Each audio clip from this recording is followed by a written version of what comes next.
जय श्री राम बंधुओं, Hindu ritual channel में आपका स्वागत है। बंधुओं, आज हम मार्गशीर्ष शुक्ल पक्ष में पड़ने वाली मोक्षदा एकादशी व्रत के बारे में आपसे चर्चा करने जा रहा हूं। बंधुओं, ये एकादशी व्रत का पुण्य का प्रभाव हमारे पितरों के उद्धार के लिए विशेष रूप से होता है और इस एकादशी का व्रत भी अन्य एकादशी व्रत की तरह करना चाहिए।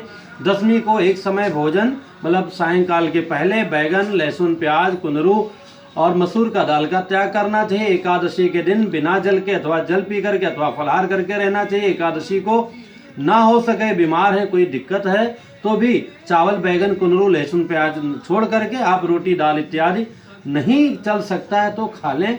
और अगर व्रत रहते हैं तो सर्वोत्तम है।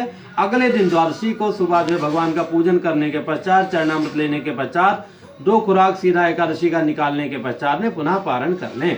इससे हमारे पितरों को भी विशेष कृपा भगवान की प्राप्त होती है। इस एकादशी व्रत के बारे में जो कथा आई है वो ये कथा ये है कि गोकुल नगरी में एक बड़े ही पुण्यात्मा वैखानस नाम के राजा थे। रात्रि में उन्होंने स्वप्न देखा कि उनके पिताजी बहुत तड़प रहे हैं और नरक को प्राप्त हो गए हैं और वहाँ से आवाज़ लगा रहे हैं कि बेटा मेरा उद्धार करो, मुझसे बहुत बड़ी भूल हुई थी। ऐसा स्वप्न देख के राजा विचलित हो गए। प्रातः उठे और जाकर के सभा में विद्वानों से बुला करके चर्चा किया कि हमारे पिताजी का कैसे उद्धार हो, हमने बहुत दयनीय स्थिति में उनको स्वप्न में देखा है।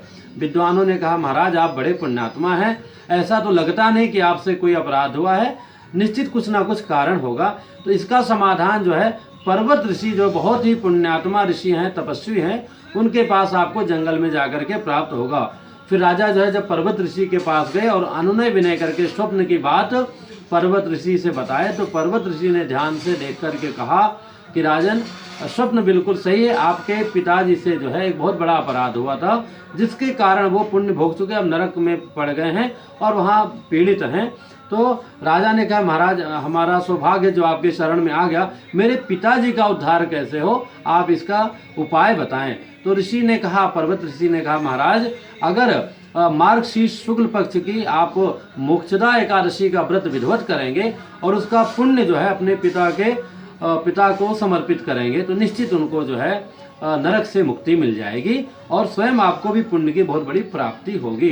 राजा ने महाराज का सत्कार किया, नमन किया, वहाँ से अपने नगर में आए और उन्होंने एकादशी का व्रत का विधिवत पालन किया। पालन करके और उस पुण्य अपने पिताजी को अर्पित किया। उस पुण्य के प्रभाव से पिताजी को स्वर्गलोक की प्राप्ति हुई। जाते जाते वो बोलते गए आकाशवाणी में कि हे बेटा, आपने अपने पिता का कल्याण किया है, तुम्हारा भी उद्धार हो। तो इस तरह से इस एकादशी व्रत का प्रभाव, इसी के एकादशी के दिन गीता जयंती भी मनाई जाती है। इस दिन बंधुओं भगवान का विशेष पूजन अर्चन करने के साथ में भगवती गीता की पूजा करना चाहिए।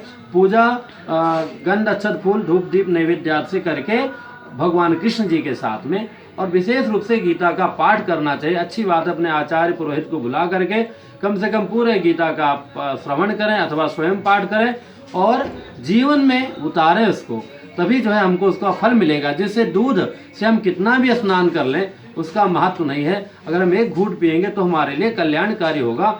ऐसे गीता को हम पूजा करें, नमन करें, सम्मान दें।